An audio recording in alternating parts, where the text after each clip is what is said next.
Sekhmet the Powerful One. Of the numerous leonine deities worshipped by the ancient Egyptians, Sekhmet was one of the most powerful and the most feared. Destruction and protection, her definitive aspects, are well described in the many hieroglyphic texts in which she appears, as well as the various epithets by which she is referred to in these texts. Her physical attributes are clearly depicted in the abundant statues and temple and tomb carvings that illustrate Egypt's history and Sekhmet's importance in it.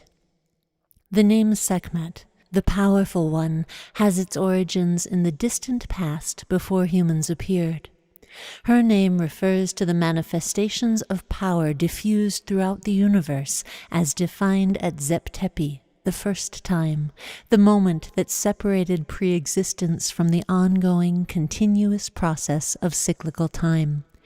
This power is a complementary and necessary duality, the creation and development of life, as well as life's destruction and death.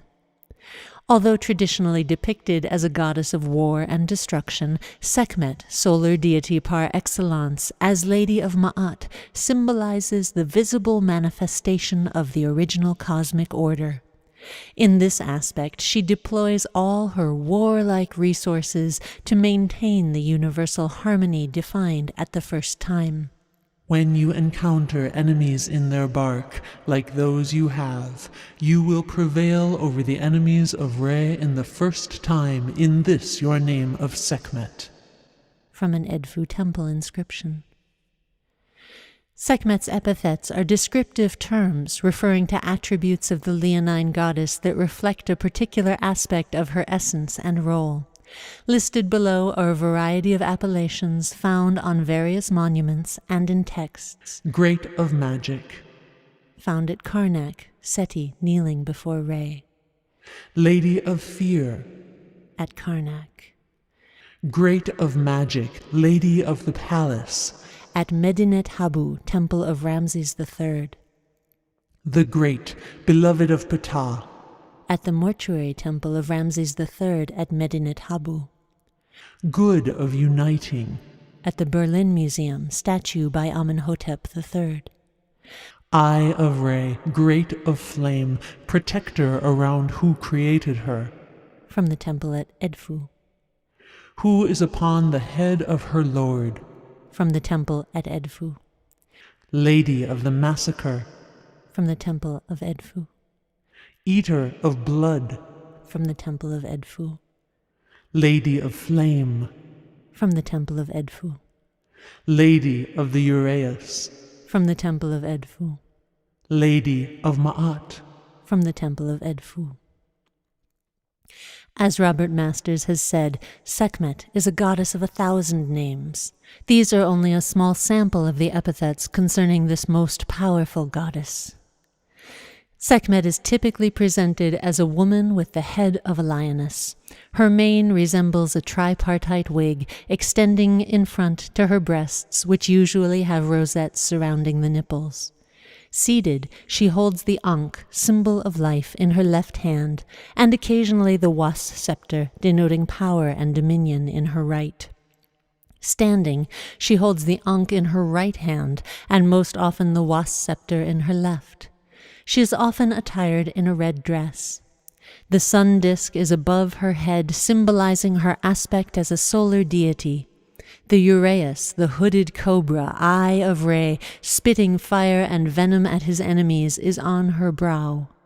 When the sun disk is surmounted by the double crown, it may represent a union with Mut. She is rarely portrayed in zoomorphic form. However, she appears in her leonine form in the Greco-Roman relief in the Temple of Dhaka. At the precise moment when one year passes to another, Sekhmet's double aspect is most apparent. She is then the anti-Ma'at. In command of numerous messengers, she is unchained, shooting her arrows, unleashing epidemics and illness, plagues and pestilence against humanity. It is at this time that litanies are recited to transform her nefarious expression of destruction into a favorable aspect of protection. Release him, the living Horus. Put protection around him. Protect him from all arrows and all pestilence of the year. Edfu inscription. Sekhmet symbolizes the struggle of the positive and negative elements of the universe. By appeasing her, victory of harmony over disorder and life over death is assured. As with the powerful, little understood forces of nature, Sekhmet is feared. Whose fear permeated the hill lands like Sekhmet in a year of plague. Tale of Sinuhe. The passage of one year to another is a time of imbalance. The ceremonies of the new year were intended to properly appease Sekhmet so that the inheritor of Horus, the king, could continue the original work of creation. Without the appeasement, the king and the land were in peril. I protect your incarnation from every evil thing, and I protect your limbs from the arrows of pestilence. Come to the living image of the falcon, protect him, put your protection around him, protect him from all arrows and from pestilence every year. It is believed that Amenhotep III had 730 statues of Sekhmet erected in his mortuary temple in western Thebes.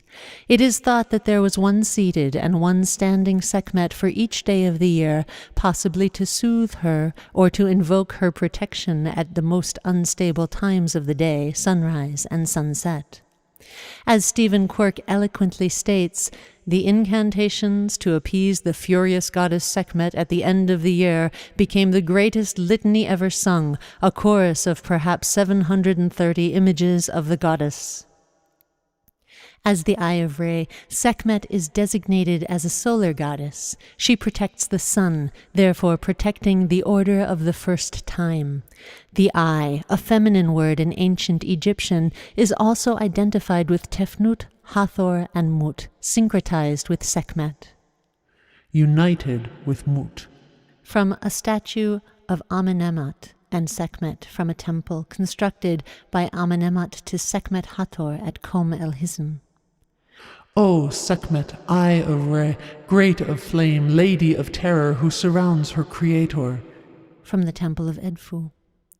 His eye is powerful over you, Apophis. It devours you. It punishes you. In this, her name of devouring flame. Her power is over you. In this, her name of Sekhmet. You fall because of her blast of fiery breath.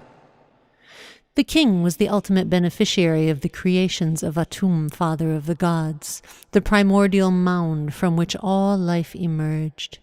The formation of the elements and forces of nature, Shu, or air, Tefnut, or moisture, Jeb, earth, Nut, sky, Isis, order, motherhood, Osiris, growth, Nephthys and Set, chaos and disorder, culminated with Horus, the personification of kingship.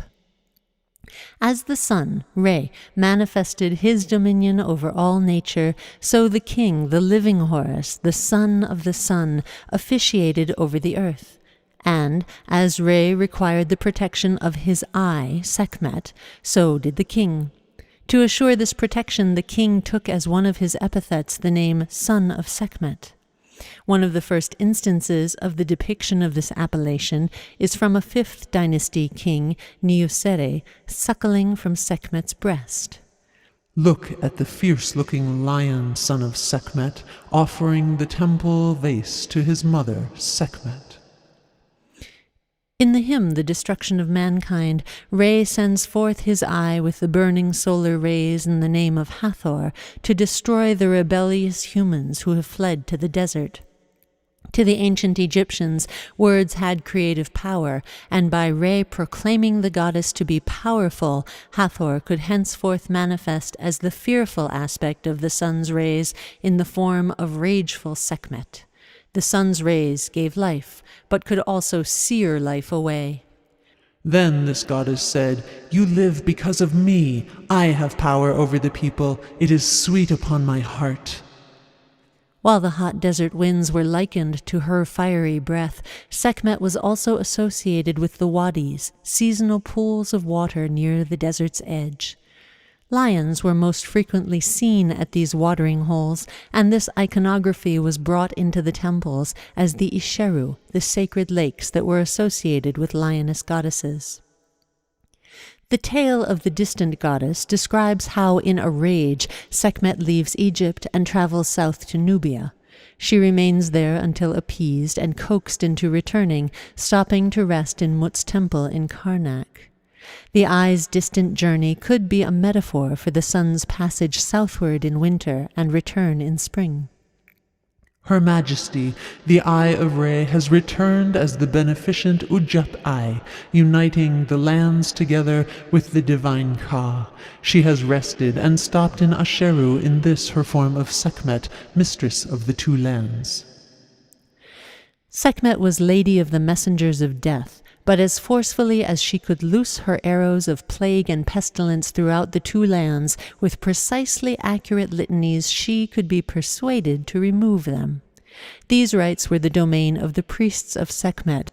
By knowing the formulas and proper practices to appease the irascible goddess, they could also use this power as well as their growing medical knowledge for healing. The papyroid Waj scepter Sekhmet carries is a symbol of the greening or life-giving power she possesses when appeased. Sekhmet's primary sacred center was in Memphis, but she was honored in temples in other parts of Egypt as well. A sanctuary was built in Abu Sir, and a statue showing her dual aspect of Hathor Sekhmet was placed in a temple in Qom el-Hisn, which is noted from inscribed statues of Amenemhat III and Ramesses II. Sekhmet was represented in chapels shared with Ptah, Hathor, and Nefertum in Karnak, and a standing statue of the goddess was moved there in recent times. More than 700 statues of her were erected in the precinct of Mut in Karnak and in Amenhotep's mortuary temple on the West Bank. The temple of Edfu hosted many inscriptions honoring Sekhmet in her varying roles. In her dual aspects, both benevolent and malevolent, Sekhmet maintained Ma'at, the universal order. She protected the sun, thereby maintaining cyclical time. She protected the king, assuring the inheritance of the creator to his created. She protected the two lands, assuring harmony between its people. The name of one of Sekhmet's priests in the reign of Sahure summarizes the above themes perfectly. Life belongs to Sekhmet.